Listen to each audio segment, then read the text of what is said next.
Snap check. Okay, I think we're good to go now. I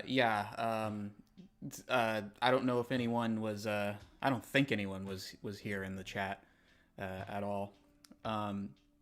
Watching that, I had some technical issues earlier. I couldn't get the capture device to show up, but everything's okay now. Thank you for joining me this week on our Game Lounge live stream. As usual, it's me, your what's the word? Indelible host, Psychonara of Psychonara Productions, and right now we're going to be jumping into our mystery stream. Hold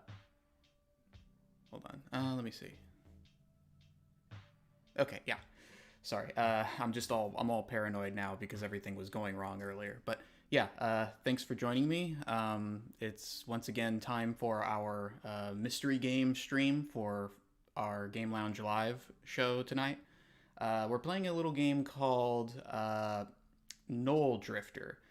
This game was developed by a one-man studio. It goes by the name of Panda Indie Studio. I believe his name is Mateo or Matthew. He goes by Matthew Godwarf on his Twitter.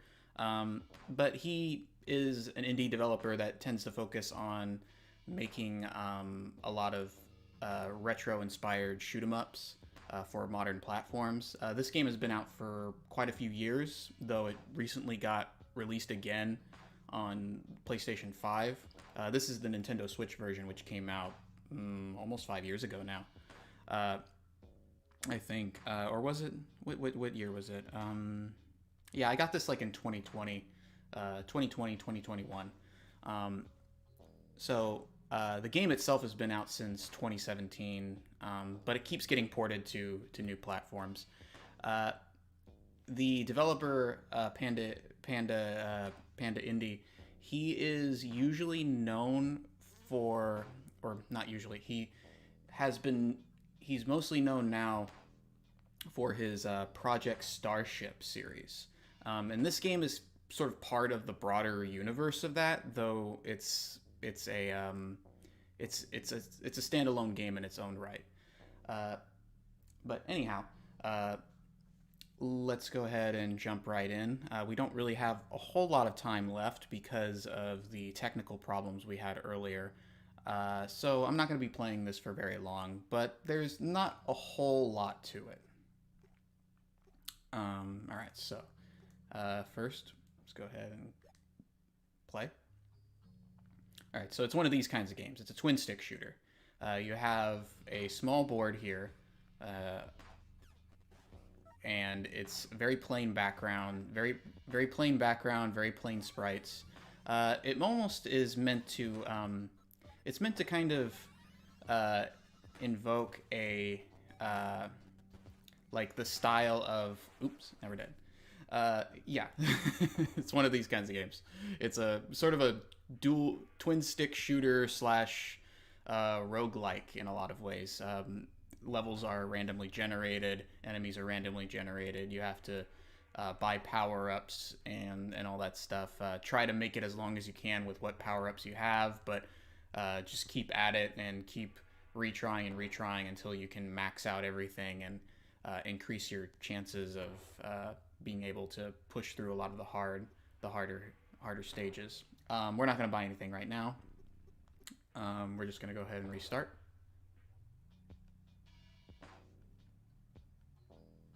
But as I was saying, the style, the graphical style here is meant to invoke the style of, I guess, Game Boy for one, but also the Virtual Boy and stuff like the ZX Spectrum.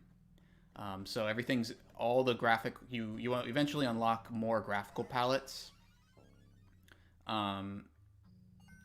but it's all very monochrome. Let's see, get that over here. You.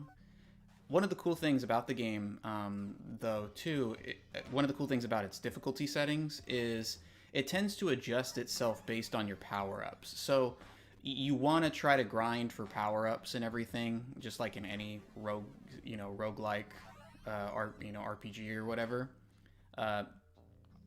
But the game will slightly change the values of the enemy speeds, the enemy fire rates, or how many enemies are going to swarm you before the boss appears. And of course, which boss you fight is randomized, and you sort of unlock new enemies, new common enemies, and new bosses, which will also eventually randomly appear.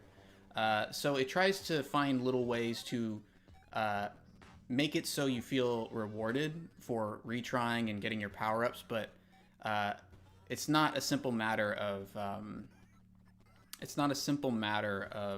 how would I put it? I hate this guy.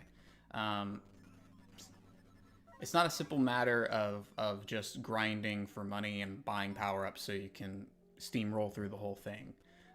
It's more of you have to kind of take into account the trade-off and mentally prepare yourself for that trade-off, because every run is going to be slightly more difficult than the last, even if you're at the lower levels. And as you can see, I have a dash move, and so the game recommends to you that you use your dash to evade enemy fire, but also you can strike enemies with it. And right now we're in panic mode because we're on our last life. So when you hit panic mode, it's gone now. We got our health back. And we're here it is again. Yeah, panic mode is a sort of what's the word? It's a thing that the game throws your way where it increases your damage and fire rate when you're at your last life, so that way you can possibly clutch through the stage you're having difficulty with, so you can maybe last long enough to pick up a health drop.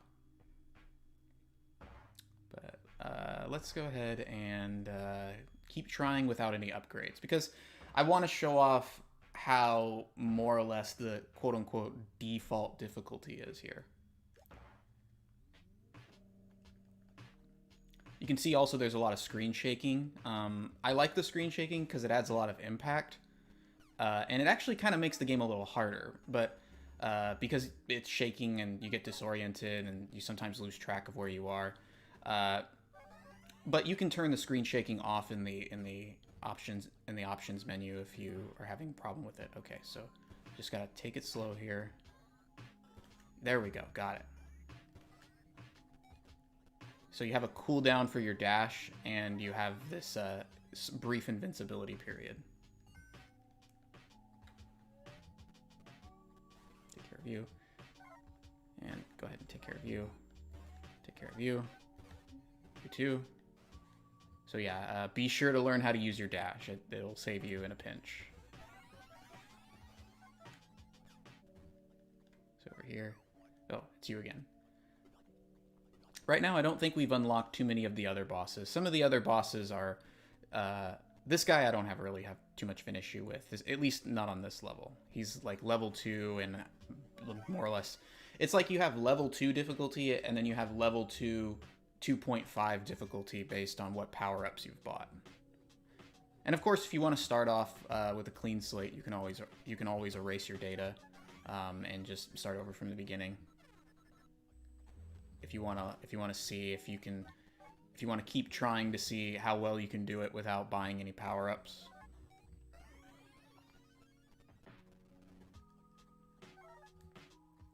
And I believe we've also unlocked by now some palette templates, so we can change the colors and everything, and I would be more than happy to show off most of those. I'm not sure how many there are in the game. I think there's like maybe 15, 20. Could be more than that. I haven't really gotten too far in this game. I usually can only make it to maybe around level 7 or something. At least I haven't really put the effort into really grinding at it. Uh, and like I was saying before, the developer Mateo, he is pretty. He's one of the. I would say he is one of the better retro style indie indie shmups. I like to use I think I like to use the term for these kinds of shoot 'em ups, these newer ones. Uh, I'd like to use the term new shmup because they're a bit more. They're inspired by the arcade classics, but they're more console friendly. Obviously, because they're not made for they weren't developed for an arcade atmosphere or business environment. They're more meant to invoke the simplicity of arcade gaming, and particularly the like shooting for high scores and very simple premises for the gameplay. But they try to find different ways to. So here's our palettes that we've gotten so far. All right, so let's go ahead. I'm going to go back to the main menu real quick. But this is old OS, Null Drifter, the default one, Norway Salmon, Terminal. I kind of like Terminal. But these new shmups tend to try to be a little more console friendly, and by finding different ways to stretch out the content. So it's not a case where a lot of times where they just pack the game with tons of story and tons of levels and everything. It's more, okay, is there a sort of a trick that we can pull to encourage the player to keep, like we have a smaller amount of levels or assets to use. Is there any way we can kind of gatekeep the player a bit, but you know, encourage them to keep trying and keep, you know, to keep playing this for hours and hours, even if it's not like a quarter muncher, and so the way this game does it is with this procedural generation and randomization, and just trying to scale the difficulty, so you can so the player is. So that way, even like a skilled player is likely to mess up on a level that they've already cleared before, and then just kind of have to start over again. I've tried some of this developer's other games. I believe I have one called Red Death or something. It's on here on the Switch. I haven't played it in a long time. I think I bought it and played it like once. It was okay, what little I tried of it, but it just didn't grab me. Maybe Project Starship and Project Starship X are a little different, but of the two games I've tried from this dev, this one tends to bring me back a little more often. And that probably has to do with the difficulty scaling. All right, so now let's go ahead and get some upgrades. I think it's about time we got some. We're going to increase our starting HP. We must have picked up a shop sale power up. So we picked up something that lowered the prices for some of the things here. So we can go ahead and go ahead and get that. Now, you might ask if there is a reason to save your money. Yes, because your final score that goes on the leaderboard is multiplied by the amount of money that you get. So the less you spend of your money and the more you keep retrying and building up your savings, your in-game savings, the higher your score is going to be registered. So there is a motivation to not buy stuff.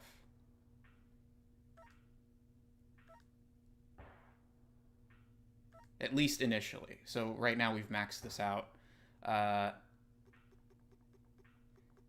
As I was saying, I haven't noticed any means to, at least unless there's something I'm not noticing here, but I haven't really noticed any method to just reset your power-ups without erasing your data. So I'm guessing that is something that they kind of encourage you to do every now and then, is just erase your data and start over and collect all your pallets again. So that way, because when you buy a lot of this stuff, then you can afford to save your money. So it's except for these ones, which are kind of one-time bonuses, but also cost a lot more. So yeah, I mean, I guess it's kind of I guess that aspect of the game, that multiplying the high score by the amount of money that you save up, I suppose that is a something that they've balanced out pretty well. Up. All right, so I hate these ones. So those guys weren't there before. That was a common enemy we unlocked, and in my opinion, they're the worst ones to deal with.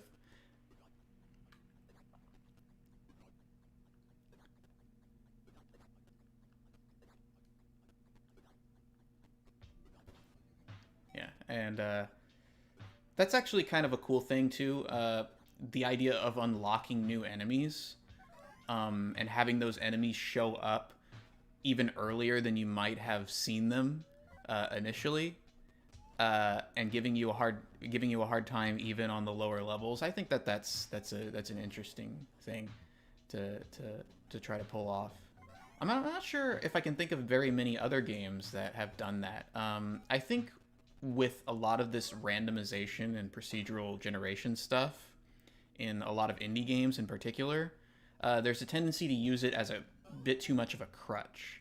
But I think this developer has a better sense of how to utilize it in a way that doesn't feel like, oh, okay, you're just using this new technology to randomize stuff because you don't feel like actually designing things. Or you're either not necessarily you're too lazy, but it's a lot of work and you want to get your game out. So it's like, okay, well, I'll just have an algorithm do the work, do the heavy lifting for me, so I can get the game out faster. And I feel like this developer programmed it a lot more meticulously. All right, go away. There. So at the very least, even though the game is relying on an algorithm, he's play tested that algorithm enough and fine-tuned it and tweaked it just right. So there is a level of personalization to his a level of personalization to his randomization, I guess you could say. At least that's the vibe I get. Let me get that.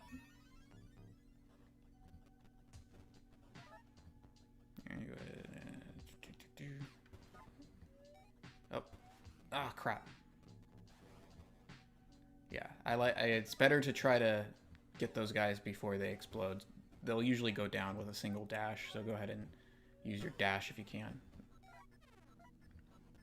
Same with these guys. Ah, I didn't mean to do that. All right.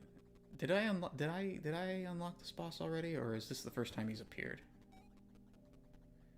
You can tell there's a bit of a very tongue-in-cheek Lovecraftian influence to some of the monster designs, and that makes sense when I had already seen a little bit of Project Starship X, where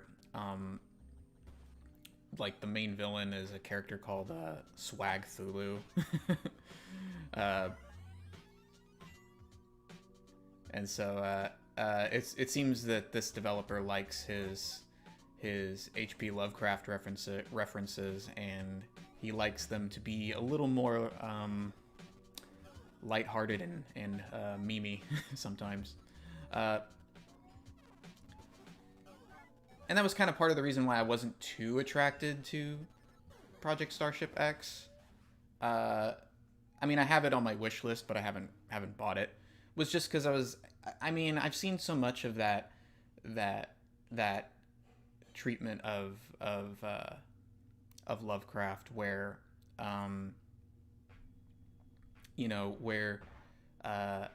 okay, let's take Cthulhu and make it all comical and cartoony, and I just feel it's a bit played out.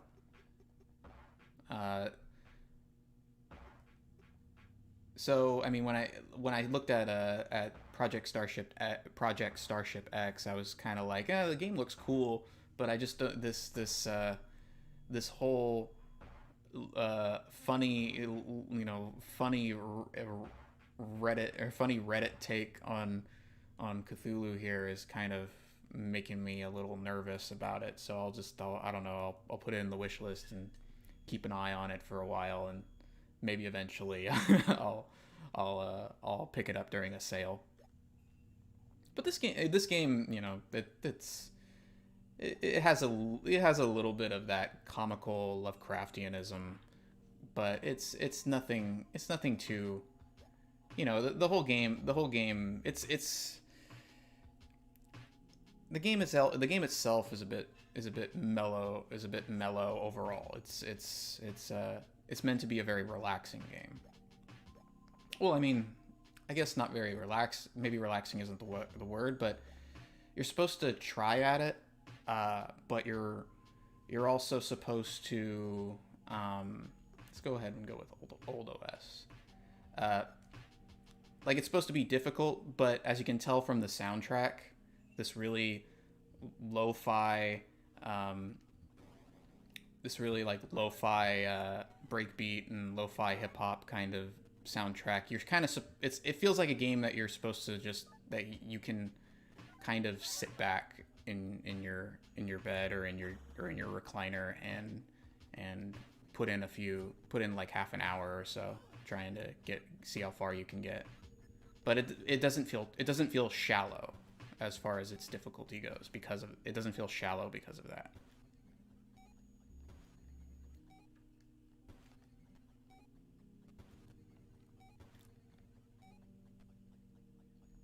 So at the very least, this game makes me a little more willing to give the Project Starship games and maybe even the other one that I bought more of a chance.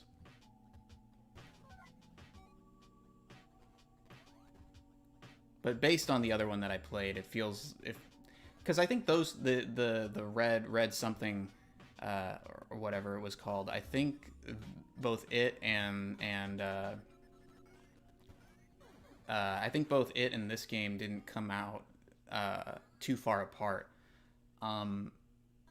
So maybe it might have, that one might have been before this one. But that one is a vertical scrolling shooter, and I think that maybe at the time he hadn't really quite perfected his technique at creating a vertical scrolling shooter. So maybe the Project Starship games will, and he has 2 other games that came out that are also, I believe, vertical scrollers. So maybe those games will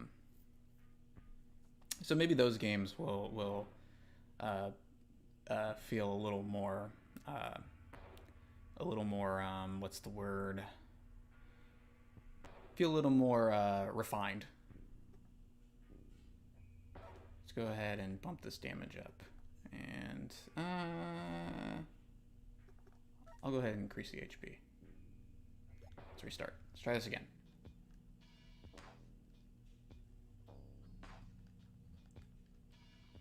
All right, here's the meteor.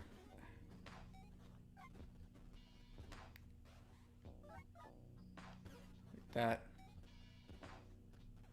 There we go. Get you. All right, here's first boss. It's this thing again.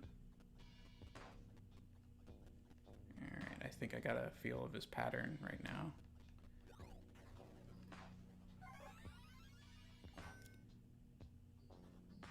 So in the top right there, it said a name, John Johnson. I believe every time it says welcome to the simulation, so and so. I believe all those characters' names are characters from the Project Starship games. So this is supposed to be loosely connected to that series. I guess this is supposed to be like how the characters in that series train themselves. I keep making the same mistake with that guy.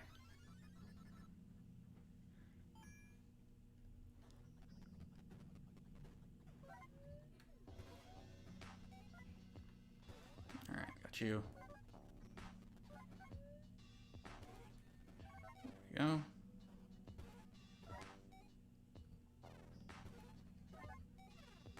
Up here, him.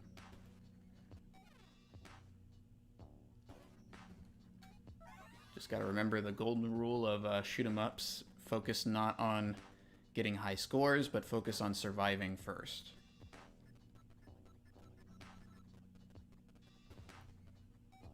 So if you gotta cheese it just to survive, just go ahead and stick to doing that until you finally develop the technique to do it the professional way. Ah.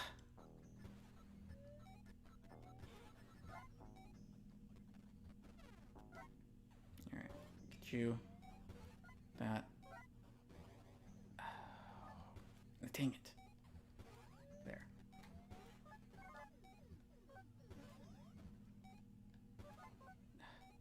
Damn it. There's this little window, it seems, where you can dash, but you're still vulnerable, like at the very beginning of your dash. So it's your invincibility frames seem to only be after a certain point. So I keep making the mistake of, okay, I can dash now, but I haven't like when I'm dashing, I may be dashing, but it hasn't reached that point where the invincibility frames kick in.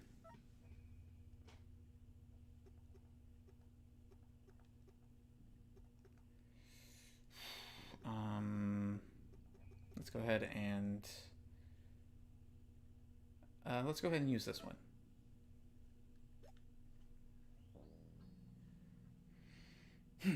I think at a certain level they let you at a certain level they will let you buy stuff. I think it's every 10 levels they let you choose let you buy stuff from the shop before proceeding. Alright, it's him again. So let's go ahead and see how it does it. There. There. Ugh.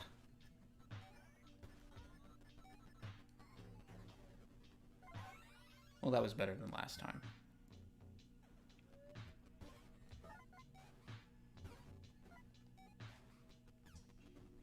Here, get that. Somebody's doing dishes. I was hoping. So I'm sorry if you can hear the dishes being done. I thought I told everybody in the house to not to do dishes while I streamed, but I guess someone didn't get the message.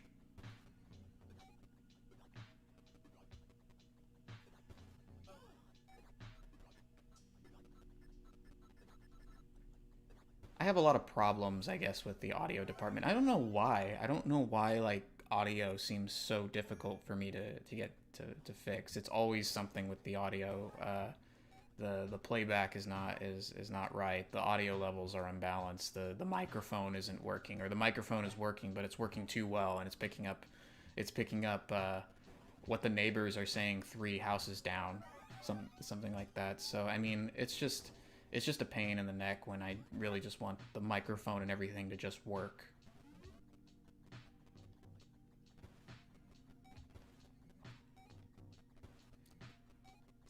Though I guess the problem I was having earlier had nothing to do with the audio levels or anything. It was mostly just the capture. It had something to do with the default resolution on the capture device. It was causing some sort of problem, and I had to just switch it to custom. There we go. Take that. Okay.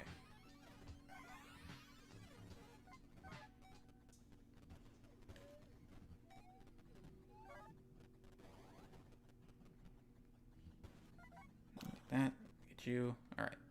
So, dash, dash, dash, dash, dash, and dash, and dash.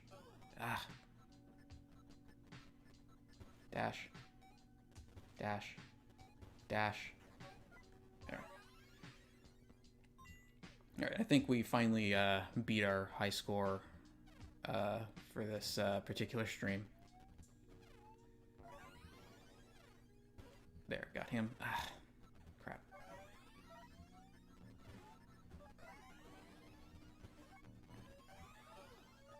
Oh, okay. I thought I was in panic mode. I just got the overload power up.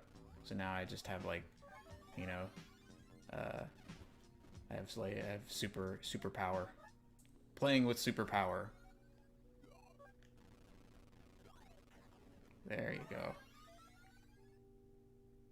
Yeah, Red 003. That's a reference to the other game I was mentioning.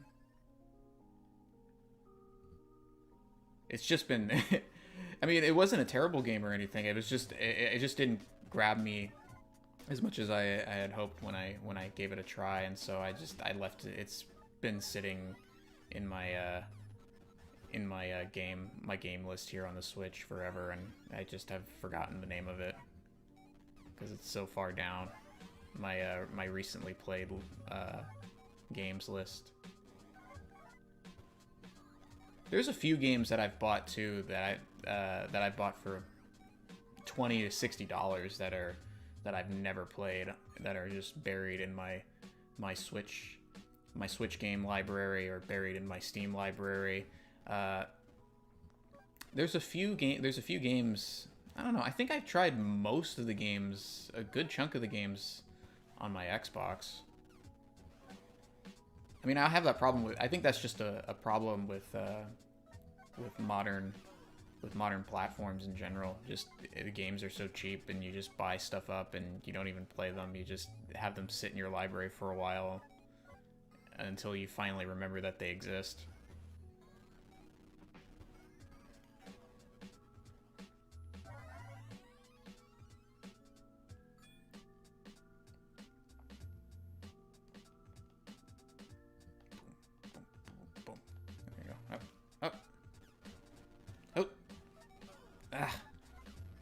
These fish seem like abnormally strong for such basic enemies. They must have a certain health, because I have like the overload power. I'm like almost as high as you can get, and yet they're still taking more. Like, they're not like one-shot kills yet. So that must be the difficulty scaling. It's scaling their health with each level. So they're still technically basic enemies that don't take too many hits.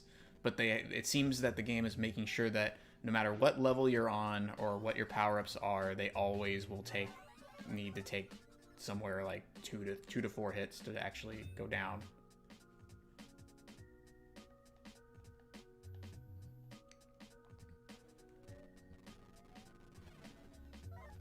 That.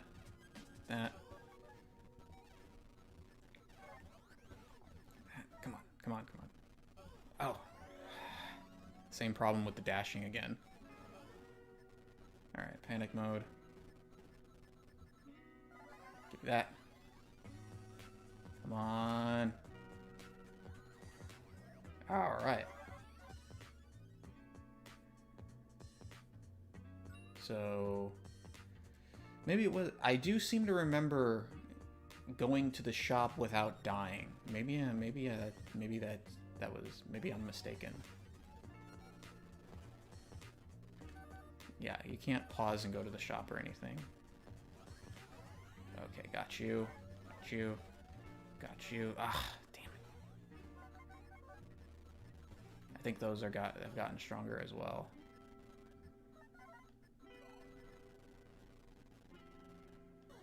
Ah. Yeah, and as you can see, the screen shaking is definitely messing me up. You unlock power-up homing bullets. Palette, hokey, boss, mad, coughing. I guess that's how it's supposed to read. And what do we got? Oh, the homing bullets must be an item drop. Starting bullets. Oh, let's go ahead and get that. Let's switch our palette. How about we go with chicken nugget? I believe that's what this one is called. Next, let's go ahead and turn up the dash cooldown and go ahead and restart game.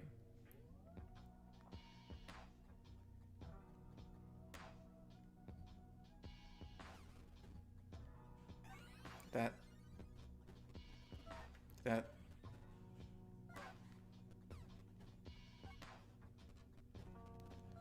So now with some of these palettes, the dark color and the bright colors are sort of switched. So sometimes when the background is a bright color, instead of a dark color, it's sort of, I don't know, I have trouble adjusting to that compared to if the background is something like black and the outlines are a brighter color. There you go. Life up. Good, I got plenty of life. Alright, so over here. Got you. Got you. Oh, that's a new one. You and dash. Dash. Ugh. I really hate those. Those are the worst common enemy in my opinion. Oh, new boss.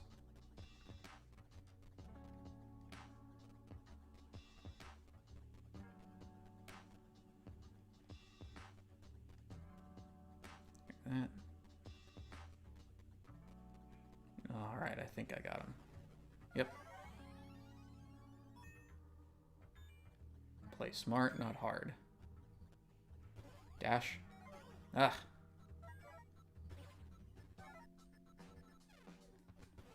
Take care of you first.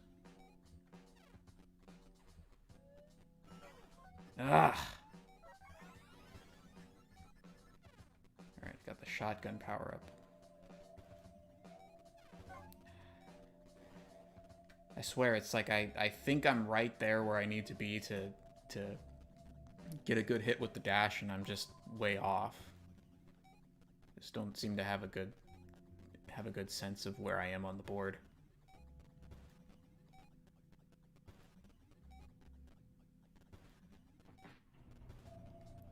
There we go. That. Got it.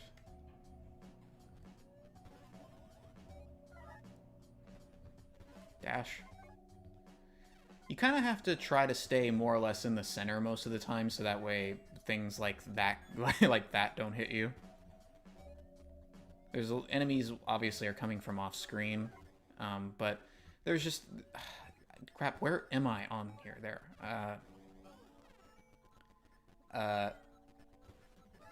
And I think it's kind of trying to get you to corner yourself so that way something can come up right behind you.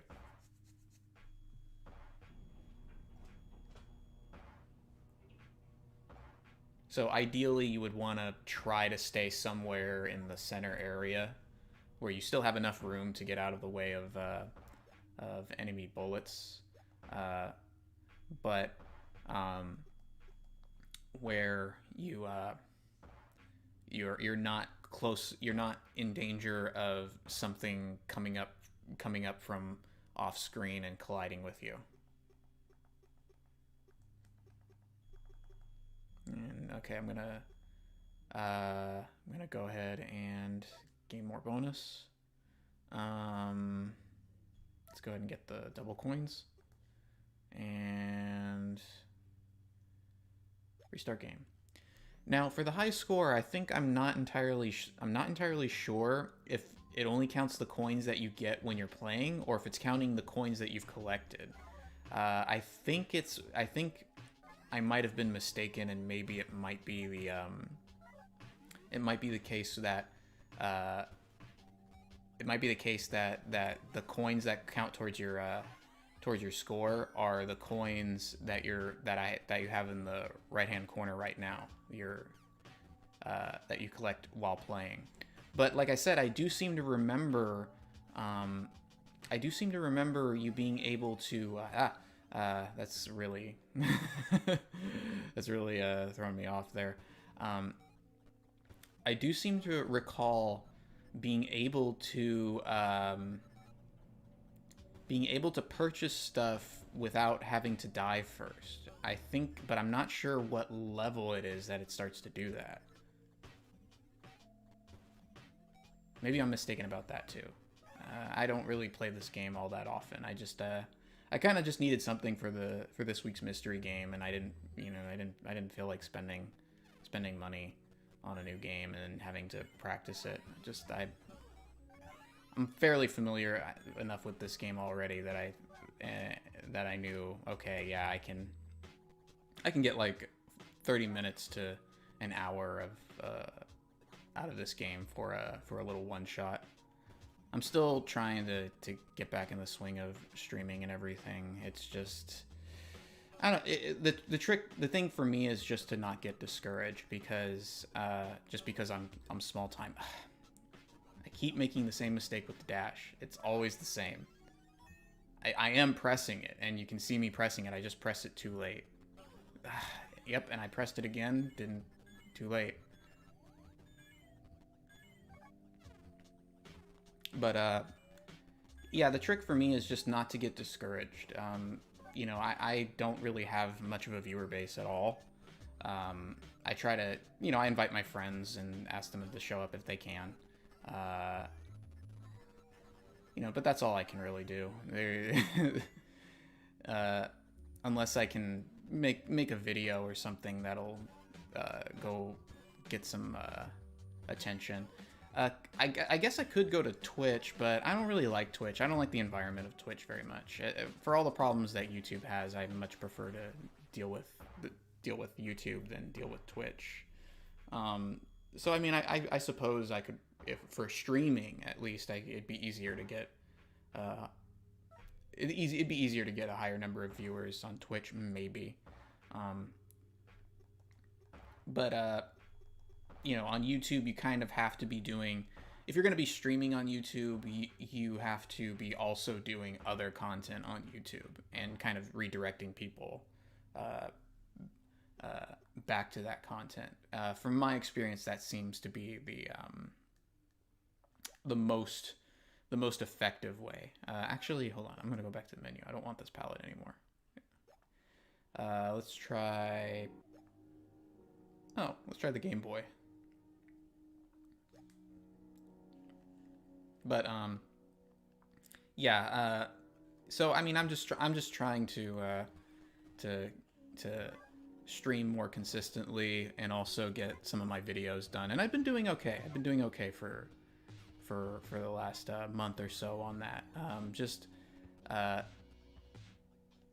Being able to just sit down and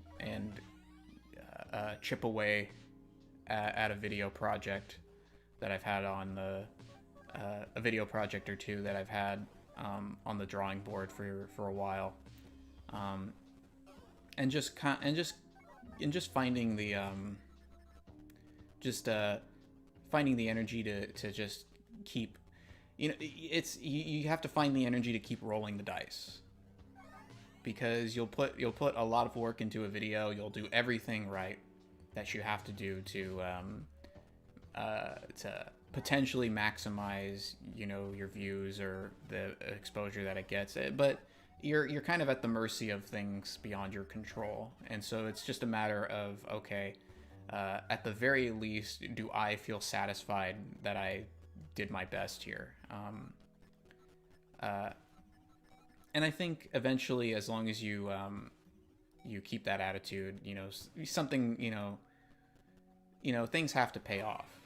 At least that's how I see it. So, you know, in the past I've gotten really discouraged, you know, just feeling kind of bad about myself for not being able to sort of compete with others on the platform. And so I'm right now I'm kind of in this dang it. I'm kind of in this state of mind now where I just have to, where it's like, no, I have to try to, if nothing else, I have to try to prove to myself that I'm not just lazy or incompetent. That when I decide I'm going to finish a project or that I'm going to do something, I'm going to do it, even if it doesn't get a whole lot of exposure. Because if the way I'm trying to look at it is, okay, if I'm not going to get a lot of exposure either way, would I rather not get exposure but still feel like, you know what, I put my best foot forward, I did, you know, I did the best job I could, and I made a commitment to do X, Y, and Z, and I did X, Y, and Z, and you know, feeling that, being able to sort of hold your head up high and say, you know what, yeah, I'm not, maybe it didn't go anywhere, but I didn't give up, and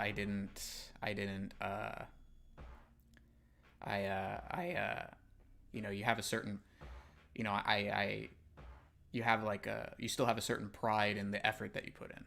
So I mean, that's just how I'm trying to go about things. Let's see. What time are we at? Okay, I think we're almost done here. I'm gonna go ahead and try a couple more games. Let's go ahead and do that.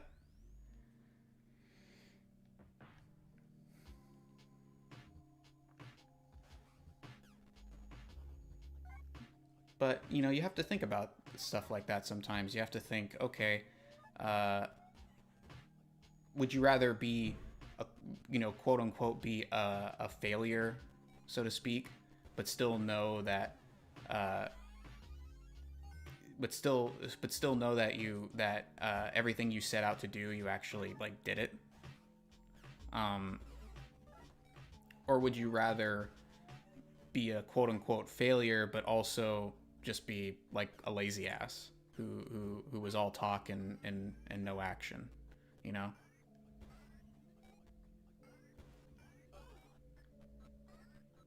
So I mean, if I'm not like defeatist in the sense of, oh, I'm never going to, you know, I've already given up. I already know this is never going to go anywhere.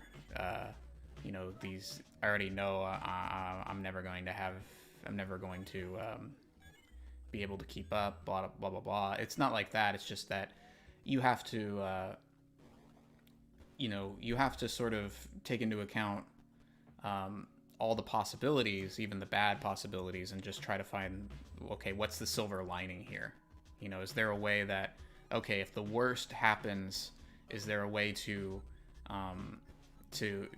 find some, you know, is there a way to still find some sense of accomplishment or motivation? or some sense of accomplishment in what you've done, or motivation to keep doing, to keep trying. Even if you know, end up kind of stuck in like the worst case scenario. Gotta take that. Okay. I don't believe you can do dash damage to the bosses. I think you just phase through them.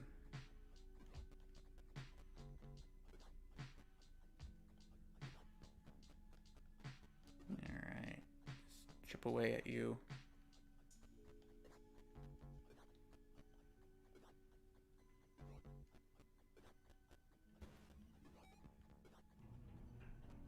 But one thing though that people might not know about me is that I've had, despite, you know, my very, very humble status here on YouTube, I have had some videos go viral when I was starting out a few years ago. I just didn't, I didn't keep up with those because I didn't feel satisfied with my work. I didn't feel like, you know what, yeah, this video went viral and it got 10,000 views, but it's not what I want to make. It doesn't reflect, it doesn't, I almost feel ashamed of the fact that this video went viral because I don't feel like I put my best effort into it, or I don't feel like the way I wrote it or the way I did it really reflects, you know, my personality or really reflects my values in some cases. And I know I can make a product that is a much better reflection of who I am, and a much more and is much more positive in its impact.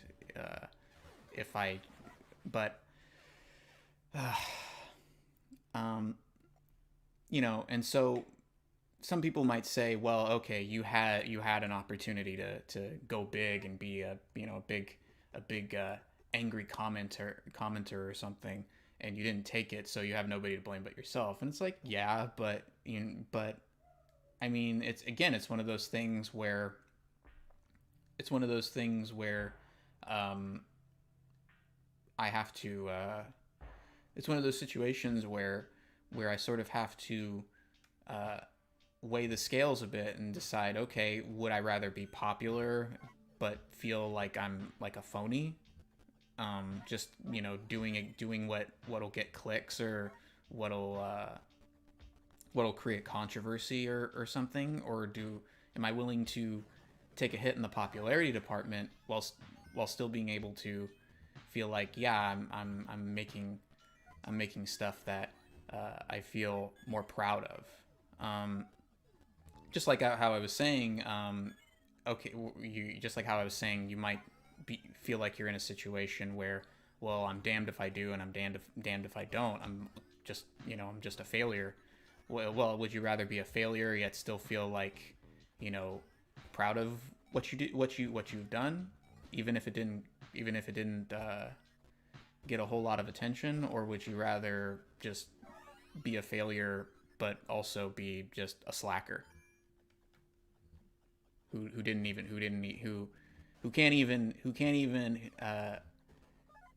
have the ability to just be able to say, yeah, you know what, like, doesn't even have like the ability to say that, well, yeah, you know, I my videos or my content or my artwork or whatever didn't get a lot of hits or a lot of clicks or whatever, but you know what, at least, you know, at least I can say that, unlike other people who just talk big, I actually, you know, walk the walk. You know, and so that's the thing, is if you have to be constantly weighing the scales there in order to not become so discouraged that you just don't see a point in trying.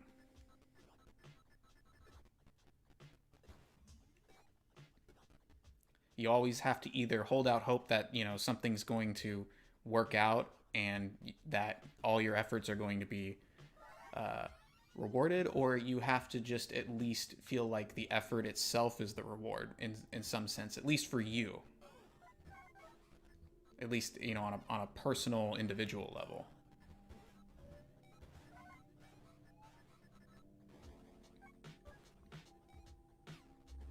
Take that. Come on. There. Yeah, the bosses don't take dash damage. I think I was kind of under the impression that they did.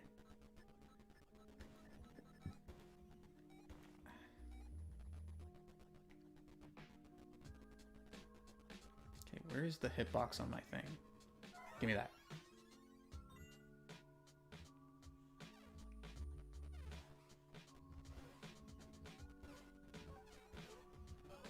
Ugh.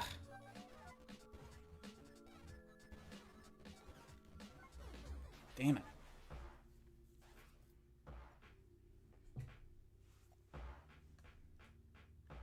Alright, I'm gonna try one more time. Here. Pellet. So let's go ahead and bump the HP up. Let's bump the fire rate up. Let's go ahead and bump that up. Bump it up again. Let's go ahead and do it. We're in the... Oh yeah, this is a Virtual Boy.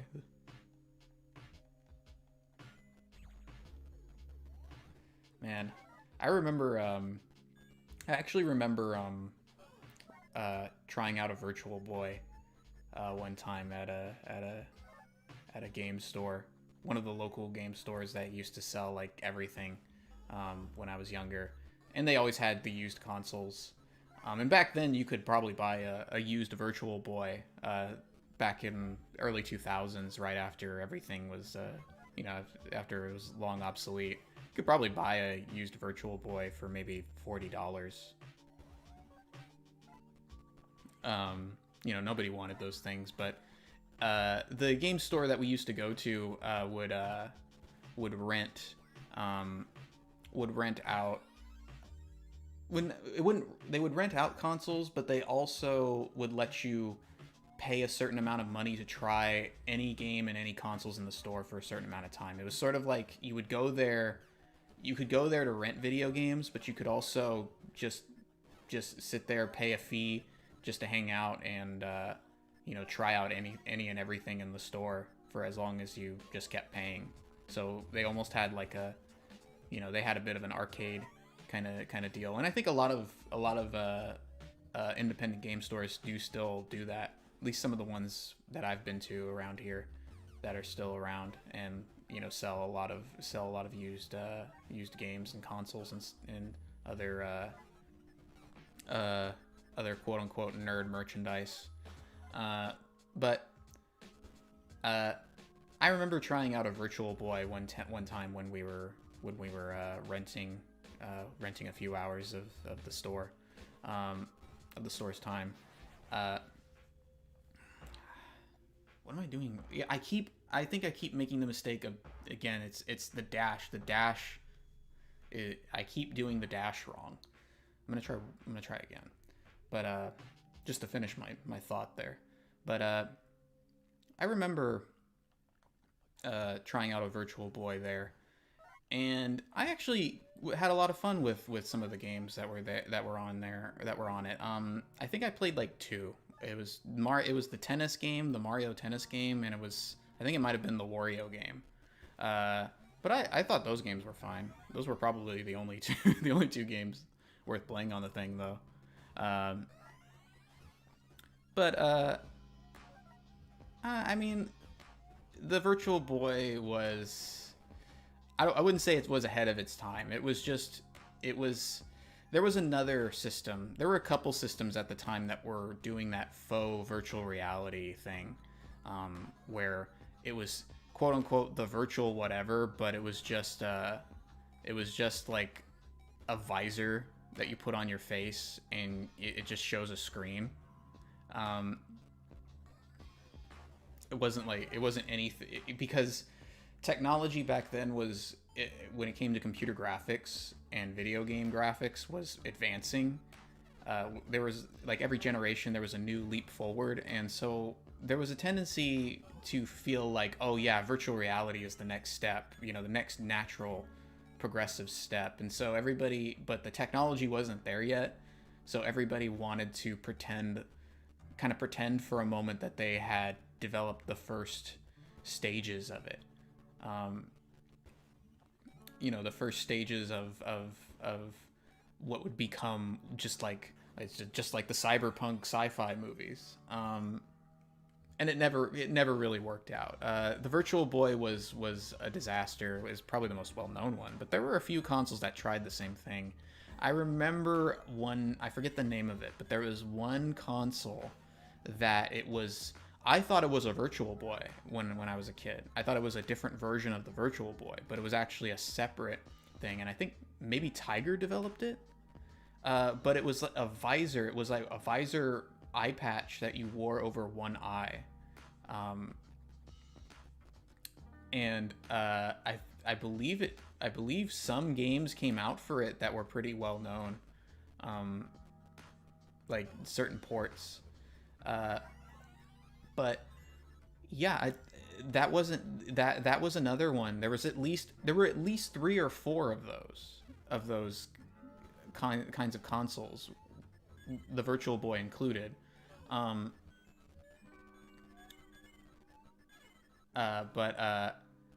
It was just the trend of the time. And it's funny how things in video games, I think we are wrong to think that video games are a progressive. Like, I think video games in a lot of ways, the way video game technology works sometimes and grows and develops and changes, I think it debunks a lot of our progressive notions of technological advancement, because it feels like in video games things go around in circles. Like I was just saying, back then we were sort of like, yeah, virtual reality is the next step, and here are the prototypes for it. It's only going to go uphill from here, and then it totally tanked. Nobody wanted anything to do with that kind of stuff for a long time, and now it's back again. What do you know?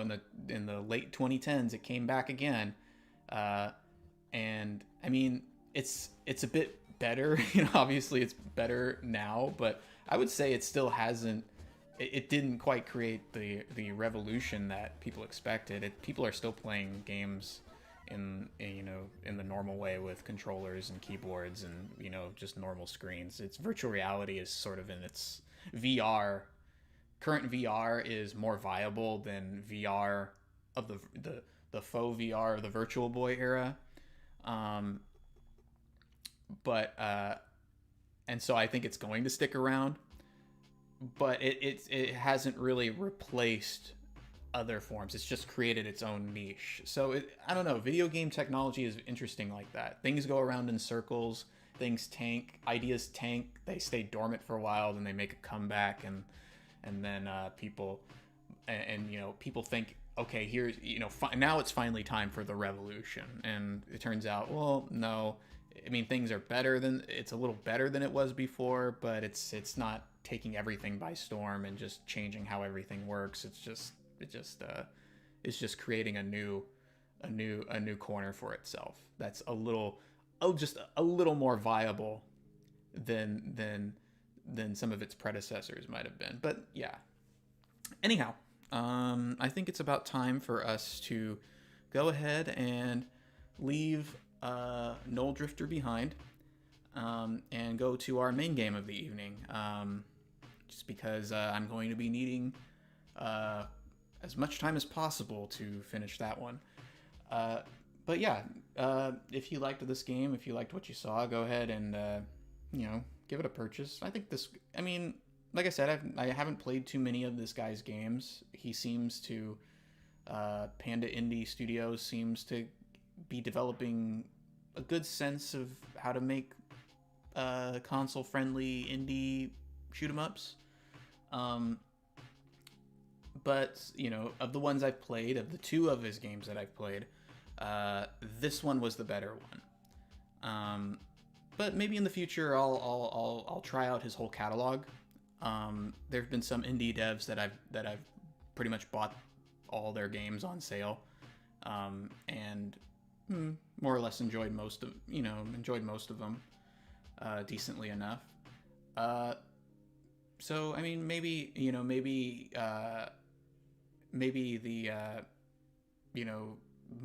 maybe I'll do that with this guy's games and kind of just grind away at them and decide which ones I like best, and maybe stream a few more of them. But yeah, we're gonna go ahead and go to intermission now. I will see any and everyone in just a bit. If you're watching this on the archive, though,